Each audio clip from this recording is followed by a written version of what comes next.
Britain's relations with Israel have been plunged into crisis after the Jewish state angrily denounced an attempt in London to arrest its former foreign minister Tzipi Livni. A British court at the weekend issued an arrest warrant for war crimes charges against Livni for her role in Israel's last war against Hamas. Magistrates were acting at the request of lawyers working for Palestinian victims of last winter's conflict in Gaza. The arrest warrant was later revoked when Livni cancelled her plans to visit the UK. Well, joining us right now live from London is France 24's Benedict Pavio. Benedict, good evening to you. It seems that Britain is now trying to ease these tensions.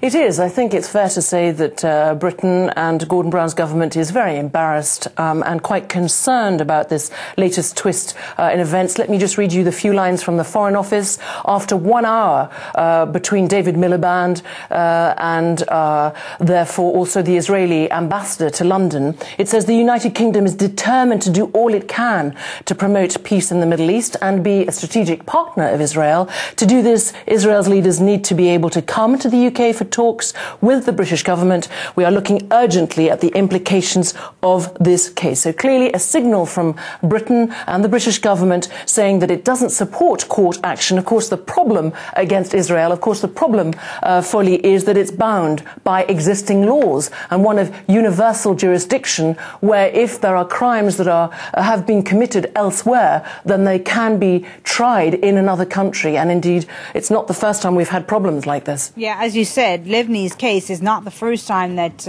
Israeli officials have been worried about going to Britain.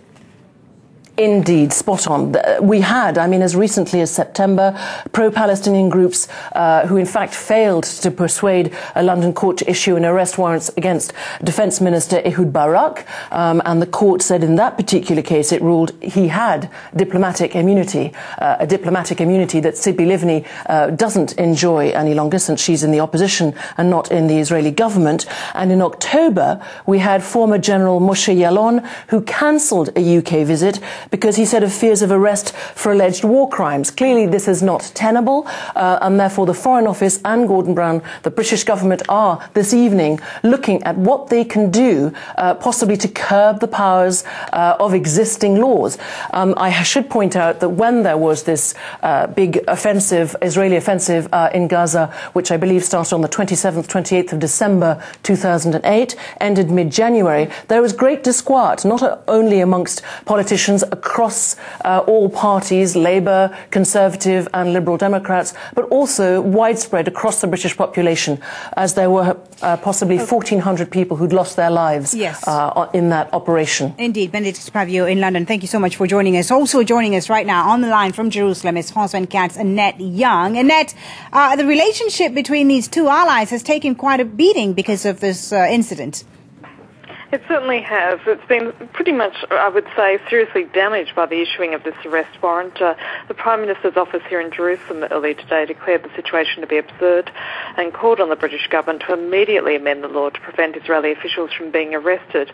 The Israeli government also summoned the British ambassador up to Jerusalem for a meeting where they protested at the treatment of Tzipi Livni, the former foreign minister, and said this matter would seriously undermine Britain's position as a viable peacemaker in the region. Now, while the Foreign Office in London has been quick to issue an apologetic statement, Israeli officials say the British government has repeatedly failed to live up to commitments made by both Tony Blair and Gordon Brown to curb the power of courts, either through legislation or regulation.